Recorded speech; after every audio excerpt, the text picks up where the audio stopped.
Hello guys, Ascent physics classes के official channel में आप लोगों का स्वागत है। आज की इस वीडियो में हम बात करने वाले हैं ड्रिफ्ट वेलोसिटी के बारे में। तो सबसे पहले हम लोग समझेंगे कि ड्रिफ्ट वेलोसिटी होता क्या है, फिर ड्रिफ्ट वेलोसिटी को फाइंड आउट करने के लिए फॉर्मूला क्या होगा, उसको भी हम डिराइव करेंगे। तो आप वीडियो के एंड तक बने रहेंगे। चलिए आइए देखते हैं। तो ड्रिफ्ट वेलोसिटी को समझने से पहले हम ये समझना चाहेंगे थोड़ा सा थर्मल वेलोसिटी क्या होती है। थर्मल वेलोसिटी क्या होती है, ठीक है ना। देखेंगे तो जैसा कि आप सभी जानते हैं, कंडक्टर के पास क्या होता है, लार्ज नंबर ऑफ क्या होते हैं, फ्री इलेक्ट्रॉन्स। और इसी फ्री इलेक्ट्रॉन के कारण कंडक्टर आपका इलेक्ट्रिसिटी को क्या करता है, कंडक्ट करता है। क्योंकि ये फ्री इलेक्ट्रॉन जो है सो कि करंट कैरियर के जैसा क्या करता है, वर्क करता है। और यही करंट कैरियर कंडक्टर में होने के कारण कंडक्टर आसानी से इलेक्ट्रिसिटी को क्या करता है, कंडक्ट करता है, ठीक है ना। तो ध्यान से देखेंगे अब, कंडक्टर के पास large number of free electron होता है, और फ्री इलेक्ट्रॉन उस इलेक्ट्रॉन को मेनली हम लोग कहते हैं जो कंडक्टर के भीतर इधर उधर मूव करने के लिए क्या होता है, स्वतंत्र होता है, ठीक है ना। तो जब कंडक्टर के एंड्स के क्रॉस कोई इलेक्ट्रिक फील्ड अप्लाई नहीं किया गया हो, ठीक है, जैसे मान लीजिए कि हमारे पास ये कंडक्टर है अभी और इसके क्रॉस कोई इलेक्ट्रिक फील्ड अप्लाई नहीं किया गया, कंडक्टर एकदम नॉर्मल सिचुएशन में, तब इसके भीतर इलेक्ट्रॉन जिस वेलोसिटी के साथ मूव कर रहा होता है उसी वेलोसिटी को मेनली हम लोग क्या कहते हैं, थर्मल वेलोसिटी, जिसको हिंदी में तापीय वेग के नाम से क्या करते हैं, जानते हैं। अब आप सोच रहे होंगे कि सर तो ये इलेक्ट्रॉन के पास एनर्जी आती कहां से है थर्मल वेलोसिटी को एक्वायर करने के लिए। तो देखिए, प्रत्येक मटेरियल्स का अपना एक टेम्परेचर होता है। क्या होता है, प्रत्येक मटेरियल्स का अपना एक टेम्परेचर होता है, और ड्यू टू टेम्परेचर जो एनर्जी को पोजेज करता है उसी को मेनली हम लोग थर्मल एनर्जी कहते हैं। और उसी एनर्जी के कारण ये इलेक्ट्रॉन आपका थर्मल वेलोसिटी को क्या करता है, एक्वायर करता है या फिर पोजेज कर लेता है, ठीक है ना।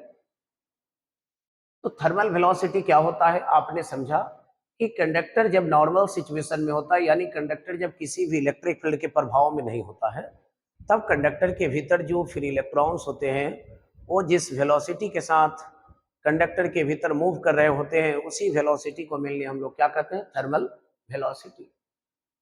अब अगर बात करें कि इलेक्ट्रॉन की एवरेज थर्मल वेलोसिटी, तो एवरेज थर्मल वेलोसिटी जो इलेक्ट्रॉन की होती है वो जीरो के इक्वल कंसीडर किया जाता है। क्यों जानते हैं, क्योंकि इलेक्ट्रॉन कैसा मोशन करता है कंडक्टर के भीतर, रैंडम मोशन। और रैंडम मोशन करेगा तो आपको ये मालूम है कि एवरी इंस्टेंट ऑफ टाइम उसका डायरेक्शन ऑफ मोशन क्या होते रहेगा, चेंज होते रहेगा। तो डायरेक्शन ऑफ मोशन चेंज होते रहेगा, ड्यू टू विच हम इलेक्ट्रॉन के जो डिस्प्लेसमेंट होंगे उसको जीरो के इक्वल कंसीडर कर सकते हैं, और एवरेज वेलोसिटी को किसके इक्वल माना जा सकता है, जीरो के इक्वल्स माना जा सकता है, ठीक है ना। तो याद रखना है कि कंडक्टर के भीतर जो फ्री इलेक्ट्रॉन की थर्मल वेलोसिटी होती है उसका एवरेज वैल्यू जब हम लोग निकालते हैं तो एवरेज वैल्यू जो होता है किसके इक्वल होता है, जीरो के इक्वल। अब सोच रहे कि सर एवरेज वैल्यू क्यों निकलता है, तो उसके पीछे का भी कारण है। देखिए, जब इलेक्ट्रॉन मोशन करता है तो इलेक्ट्रॉन कंडक्टर में प्रेजेंट पॉजिटिव आयन से क्या करता है, कोलाइड करता है, और प्रत्येक कोलिजन के बाद इसका वेलोसिटी चेंज होते रहता है, ठीक है ना। तो वेलोसिटी चेंज होते रहता है। उस सिचुएशन में जब हम लोग बात करेंगे अगर इलेक्ट्रॉन के वेलोसिटी की, तो क्या निकालेंगे, एवरेज वेलोसिटी ही निकालेंगे, ठीक है ना। तो एवरेज वेलोसिटी को हम लोग mainly thermal velocity, average thermal velocity जो होता है मेनली वो किसके इक्वल हम लोग मानते हैं, जीरो के इक्वल। कारण क्योंकि इलेक्ट्रॉन रैंडम मोशन करता है, ड्यू टू विच उसका डिस्प्लेसमेंट हम लोग जीरो के इक्वल क्या करते हैं, कंसीडर कर लेते हैं, ठीक है। तो ये तो हमारा थर्मल वेलोसिटी क्या होता है। आगे अब हम बात करने वाले हैं ड्रिफ्ट वेलोसिटी के बारे में, ठीक है। तो देखिए अब ड्रिफ्ट वेलोसिटी क्या होता है इसको हम समझेंगे। तो फिगर में आप देख रहे हैं हमारे पास कि ए बी एक क्या है, कंडक्टर, और कंडक्टर के पास क्या होते हैं, फ्री इलेक्ट्रॉन, मैंने आपको बताया। और एक्सटर्नल इलेक्ट्रिक फील्ड के अब्सेंस में ये इलेक्ट्रॉन रैंडम मोशन करते रहता है कंडक्टर के भीतर, जिधर मन करता है उधर घूमते रहता है। लेकिन जब इसी कंडक्टर के दोनों एंड्स के क्रॉस आप इलेक्ट्रिक फील्ड को अप्लाई करेंगे, दैट मीन्स मान लिया जाए कि जब इस कंडक्टर के एक एंड को किसी सेल के पॉजिटिव टर्मिनल से जोड़ देंगे और दूसरे एंड को किसी सेल के नेगेटिव टर्मिनल से, तब क्या देखने को मिलेगा जानते हैं? कंडक्टर के दोनों एंड्स के क्रॉस इलेक्ट्रिक फील्ड सेटअप होगा जिसकी डायरेक्शन एंड ए से किधर होगा, बी की, क्योंकि इलेक्ट्रिक फील्ड की डायरेक्शन पॉजिटिव टू क्या होती है, नेगेटिव। अब देखिए जैसे ही इलेक्ट्रिक फील्ड सेटअप हो जाएगा कंडक्टर के एंड्स के क्रॉस, तब क्या होगा, कंडक्टर के भीतर जो इलेक्ट्रॉन होंगे वो सारे इलेक्ट्रॉन पर एक फोर्स लगेगा। क्योंकि आपने पढ़ा है कि जब किसी भी चार्ज पार्टिकल को हम इलेक्ट्रिक फील्ड में रखते हैं तो उस पर एक फोर्स लगती है जिसकी वैल्यू किसके इक्वल होती है, Q इंटू ई के। तो इलेक्ट्रॉन पे जो फोर्स लगेगा उसको मेनली हम लोग किससे डिनोट करेंगे, माइनस ई इंटू ई से, क्योंकि इलेक्ट्रॉन पे जो चार्ज होती है उसको ई से डिनोट करते हैं हम लोग, और नेगेटिव चार्ज होती है इसलिए यहाँ पे हम नेगेटिव साइन भी लगाते हैं, ठीक है। तो ये जो फोर्स लगेगा इस फोर्स की डायरेक्शन कहीं ना कहीं अप्लाइड इलेक्ट्रिक फील्ड के क्या होगा, अपोजिट। यानी देखिए इलेक्ट्रॉन जो है ये अब मूव करेगा किधर, अप्लाइड इलेक्ट्रिक फील्ड के अपोजिट डायरेक्शन में। वैसे भी अगर देखा जाए तो इंड ए का कनेक्शन हमने पॉजिटिव टर्मिनल से किया और इलेक्ट्रॉन के पास क्या होता है, नेगेटिव चार्ज। तो इलेक्ट्रॉन जो है वो कहीं ना कहीं अट्रैक्ट होगा किधर, पॉजिटिव वाले टर्मिनल की ओर, इंड की ओर, ठीक है ना।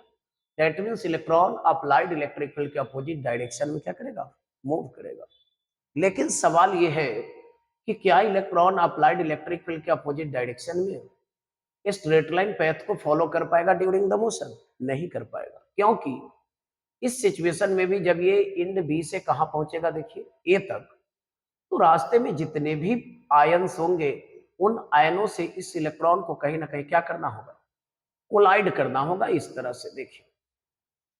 तो जब कोलाइड करेगा ये तो इसका डायरेक्शन ऑफ मोशन क्या होगा, चेंज हो जाएगा, साथ ही वेलोसिटी क्या होते जाएगी, चेंज होते जाएगी। जैसे मान लीजिए यहाँ या वेलोसिटी v1 था, यहाँ या वेलोसिटी v2 था, इस पॉइंट पे या वेलोसिटी v3 था, फिर टकराया वेलोसिटी v4 हो गया, फिर टकराया यहाँ पे मान लेते हैं वेलोसिटी कितना हो गया, v5। अब इस तरह से ये कहीं बाहर निकल रहा है मान लीजिए इंडिया से, तो यहाँ पे वेलोसिटी क्या हो गया, v5 मान लेना। तो आप देख रहे हैं कि एक पार्टिकुलर डायरेक्शन में तो ये मूव करेगा क्योंकि इस पर फोर्स लग रहा है, F is equal to minus E into e. तो इस फोर्स के कारण इलेक्ट्रॉन का एक डायरेक्शन ऑफ मोशन तो पार्टिकुलर हो गया, बट इस सिचुएशन में भी इलेक्ट्रॉन स्ट्रेट लाइन पैथ को फॉलो नहीं कर पाता है, ठीक है ना। ड्यू टू विच यहाँ पे भी हम इलेक्ट्रॉन का क्या करते हैं, एवरेज वेलोसिटी निकालते हैं।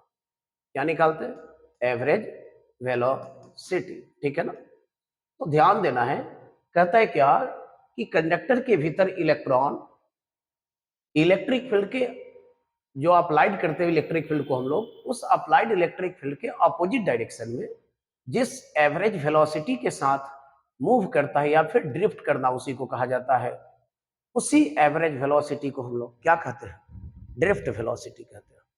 यानी अगर हम बात करें डेफिनेशन की तो हम सिंपली इसको डिफाइन कर सकते हैं कैसे, the average velocity with which free electrons get drifted in a direction opposite to the direction of applied electric field is called drift velocity।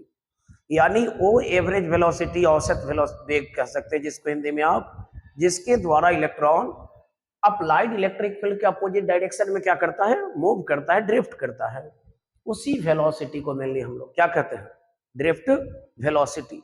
तो यहाँ पे ड्रिफ्ट वेलोसिटी और थर्मल वेलोसिटी दोनों अलग अलग चीजें हैं, ध्यान देना। ड्रिफ्ट वेलोसिटी की बात कब होती है, जब electron under the effect of कहाँ होता है, इलेक्ट्रिक फील्ड, इलेक्ट्रॉन कह रहे सॉरी कंडक्टर जब अंडर द इफेक्ट ऑफ कहाँ होता है, इलेक्ट्रिक फील्ड। लेकिन जब कंडक्टर नॉर्मल सिचुएशन में होता है, किसी भी इलेक्ट्रिक फील्ड के प्रभाव में नहीं होता है, तब उसके भीतर इलेक्ट्रॉन जिस वेलोसिटी से मूव करते हैं वो वेलोसिटी क्या कहलाता है, थर्मल वेलोसिटी। तो थर्मल वेलोसिटी और ड्रिफ्ट वेलोसिटी दोनों अलग अलग चीजें हैं। ड्रिफ्ट वेलोसिटी की वैल्यू को अब हम कैसे डिराइव करेंगे, फॉर्मूला कैसे फाइंड आउट करेंगे, अब हम इसके बारे में क्या करेंगे, डिस्कस करेंगे, ठीक है ना। तो देखिए फॉर्मूला को डिराइव करने के लिए मान लेंगे कि हमारे पास ए भी एक कंडक्टर है और ये कंडक्टर हमारा कहाँ है, इलेक्ट्रिक फील्ड के प्रभाव में है, ठीक है, इलेक्ट्रिक फील्ड के प्रभाव में, क्योंकि आप देख रहे हैं कंडक्टर का एक एंड सेल के पॉजिटिव टर्मिनल से और दूसरा एंड किससे जुड़ा है, नेगेटिव टर्मिनल से। तो सीधी सी बात है कि कंडक्टर के क्रॉस इलेक्ट्रिक फील्ड सेटअप होगा जिसकी डायरेक्शन एंड ए से किधर रहेगा, बी की ओर। तो जैसे ही हम इलेक्ट्रिक फील्ड को अप्लाई करेंगे तो क्या देखने को मिलेगा, कंडक्टर में जो फ्री इलेक्ट्रॉन्स होंगे उस फ्री इलेक्ट्रॉन्स पे फोर्स लगेंगे और वो फोर्स की वैल्यू मैंने अभी आपको समझाया था, किसके इक्वल्स हो जाएंगे, माइनस ई इंटू ई के। ठीक है ना। अब जब इलेक्ट्रॉन पे फोर्स लगेगा तब क्या होगा, जब इलेक्ट्रॉन पे फोर्स लगेगा तो ये फोर्स इलेक्ट्रॉन में एक्सेलरेशन को प्रोड्यूस करेगा, किसको प्रोड्यूस करेगा, एक्सेलरेशन को।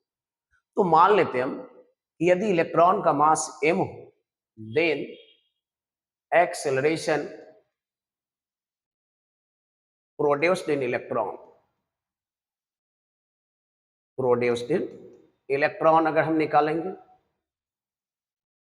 तो क्या हो जाएगा, एक्सेलरेशन को ए से डिनोट करते, A is equal to formula क्या होता है, एफ बाई एम। तो एफ की वैल्यू कितना है देखेंगे, माइनस ई इंटू ई अपॉन एम।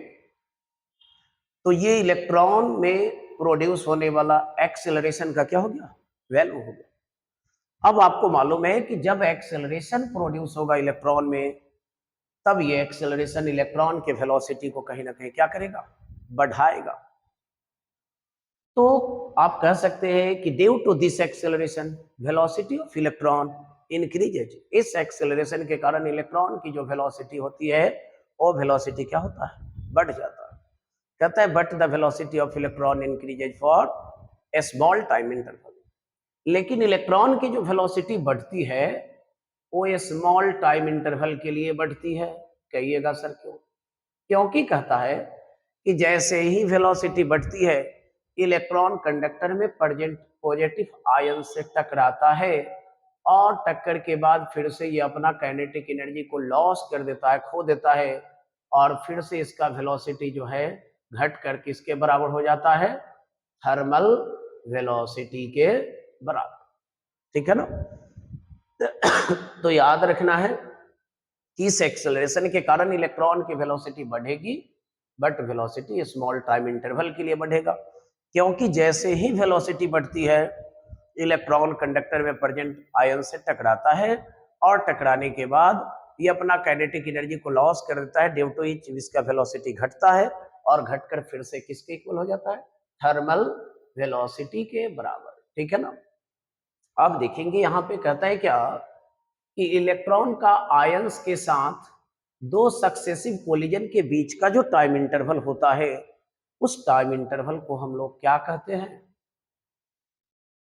रिलैक्सेशन टाइम कहते हैं। क्या कहते हैं, रिलैक्सेशन टाइम, जिसको हम लोग टाउ से मिलने क्या करते हैं, डिनोट करते हैं। जैसे देखिए समझेंगे, ये एक इलेक्ट्रॉन है आया और यहाँ पहले आयन से ये कोलाइड किया, अब इससे कोलिजन के बाद फिर ये आगे बढ़ा और फिर दूसरे आयन से कोलाइड किया। तो पहला कोलिजन यहाँ हुआ, दूसरा कोलिजन यहाँ हुआ। तो ये दो जो लगातार कोलिजन हुआ, टक्कर हुआ, इनके बीच का जो टाइम इंटरवल है, इस टाइम इंटरवल को हम लोग क्या कहते हैं, रिलैक्सेशन टाइम कहते हैं, जिसको मेनली हम लोग किससे डिनोट करते हैं, टाउ से। यानी आप कह सकते हैं कि इलेक्ट्रॉन जो है सो कि एवरेज रिलैक्सेशन टाइम टाउ के लिए ही एक्सेलरेट होता है। आप कहेंगे सर एवरेज रिलैक्सेशन टाइम भी क्यों मान ली, क्योंकि अलग अलग कोलिजन के लिए टाइम इंटरवल अलग अलग हो सकता है, जैसे टाउ 1 टाउ 2 टाउ 3। ठीक है ना। तो हम ऐसा मान लेंगे कि इलेक्ट्रॉन हमारा एवरेज रिलैक्सेशन टाइम टाउ के लिए ही क्या होता है, एक्सेलरेट होता है। ठीक है। चलिए आगे अब देखिए, मान लेते हैं हम कि एक इलेक्ट्रॉन को अब कंसीडर कर ले रहे हैं जिसका थर्मल वेलोसिटी सपोजिटेड कितना है, u1। थर्मल वेलोसिटी हम कितना मान ले रहे हैं, u1। और मान ले जाए कि ये इलेक्ट्रॉन टाउ1 समय के लिए क्या होता है, एक्सेलरेट होता है। तब टाउ1 समय के बाद जो इलेक्ट्रॉन वेलोसिटी को प्राप्त करेगा वो वेलोसिटी हम कैसे निकालेंगे, तो इसके लिए इक्वेशन हम यूज करेंगे v is equal to u plus at, जो आपने पढ़ा है इसका। ठीक है ना। तो मान ले जाए कि हमारे पास जो इलेक्ट्रॉन है उसका थर्मल वेलोसिटी u1 है और ये इलेक्ट्रॉन टाउ1 समय के लिए क्या होता है, एक्सेलरेट होता है। तब टाउ1 समय बाद जो ये वेलोसिटी को अटेंड करेगा, वो वेलोसिटी जब हम निकालेंगे तो देखेंगे कि उस वेलोसिटी का वैल्यू कितना होने वाला है। ठीक है। तो देखिए v1 is equal to u1 plus क्या लिखेंगे हम, a टाउ 1, ठीक है ना। सिमिलरली अगर दूसरे इलेक्ट्रॉन की वेलोसिटी की बात करें तो v2 is equal to u2 plus a tau 2। इसी तरह तीसरे चौथे इलेक्ट्रॉन के लिए निकाल सकते हैं। चलिए nवे के लिए सीधा आप निकाल ले रहे हैं, डॉट डॉट कर दिए तो क्या हो जाएगा un plus a tau n। तो ये हमारा वो इलेक्ट्रॉन का वेलोसिटी हो गया। एक्सेलरेट होने के बाद जो होगा वेलोसिटी, उसकी बात कर रहे हैं यहाँ पे हम। अब ये सभी का जब हम एवरेज वैल्यू निकालेंगे तो वही एवरेज वैल्यू कहीं ना कहीं किसको रिप्रेजेंट करेगा, ड्रिफ्ट वेलोसिटी को। तो चलिए देखें, now VAV is equal to V1 plus V3 plus dot dot plus VN upon क्या लिखा जाएगा, n। अब देखेंगे जब इसको हम ऐड करेंगे तो क्या होगा, VAV is equal to U1 plus a tau 1 plus U2 plus a tau 2 plus dot dot plus UN plus a tau upon क्या लिखेंगे हम, n। और देखिए VAV is equal to U1 plus U2 plus dot dot कर दे रहे हैं plus UN upon क्या लिख सकते हैं इसी को हम, n प्लस सेकेंड वाले टर्म में अगर देखें तो सब में a कॉमन है, बाहर निकाल देंगे तो tau 1 plus tau 2 plus dot dot plus क्या लिख सकते हो, टाउ n अपॉन n, ठीक है। देखिए यहां पे अब but U1 plus U2 plus dot dot plus UN by n, ये क्या है, इलेक्ट्रॉन का एवरेज थर्मल वेलोसिटी है। एवरेज थर्मल वेलोसिटी, जो कि मैंने आपको वीडियो के स्टार्टिंग में समझाया है, किसके इक्वल होता है, जीरो के इक्वल, ठीक है ना। क्योंकि U1 U2 U3 जो हमने वेलोसिटी माना था थर्मल वेलोसिटी था, यानी एक्सेलरेट होने के पहले था। और ये V1 V2 V3 Vn तक जो निकाले वेलोसिटी, ये एक्सेलरेट होने के बाद वाला वेलोसिटी, ठीक है। देखिए tau 1 plus tau 2 plus dot dot plus tau n upon n, इसको हम लोग क्या कहेंगे, average relaxation time, relaxation time, जिसको हम लोग मेनली किसके इक्वल मान लेंगे, टाउ के इक्वल। देखिए दैट इज, अगर बात करें VAV की वैल्यू लिखने का तो कितना लिख सकते हैं हम, 0 plus a into tau is equal to a into क्या हो जाएगा टाउ, क्योंकि ये पूरा टर्म 0 हो गया, a की जगह ये, और इस पूरे के लिए मैंने टाउ मान लिया, ठीक है ना। बट a का वैल्यू आपने निकाला है कितना है, a इज इक्वल टू देख लीजिए, आपको मालूम है कितना है, माइनस e इंटू ई upon m, minus e into ई अपॉन एम। तो देखिए जब ये a का वैल्यू हम पुट कर देंगे इस इक्वेशन में, देन आपको VD का वैल्यू क्या मिलेगा, देख लीजिए VAV अभी मान ले रहे इसको हम एवरेज वेलोसिटी है, VAV इज इक्वल टू, देखेंगे हमको a का वैल्यू पुट कर देना है, तो a का वैल्यू कितना है, माइनस e इंटू ई अपॉन एम इंटू क्या हो जाएगा टाउ। अब देखिए यही एवरेज वेलोसिटी हमारा किसको रिप्रेजेंट करता है, ड्रिफ्ट वेलोसिटी को। और ड्रिफ्ट वेलोसिटी को मेनली हम लोग VD से डिनोट करते हैं, यानी कह सकते हैं कि VD की जो वैल्यू होंगी माइनस ई इंटू ई अपॉन एम इंटू किसके इक्वल होंगे, टाउ के इक्वल। तो ये हमारा हो गया ड्रिफ्ट वेलोसिटी को फाइंड आउट करने के लिए फॉर्मूला। आई होप कि ये वीडियो आप लोगों को अच्छा लगेगा, आप इसे ज्यादा से ज्यादा लाइक और शेयर करें, साथ ही बेल आइकन को प्रेस कर लें ताकि जब भी मैं नए वीडियो आपके लिए लेकर आऊं तो उसका नोटिफिकेशन आपको सबसे पहले मिल जाएंगे।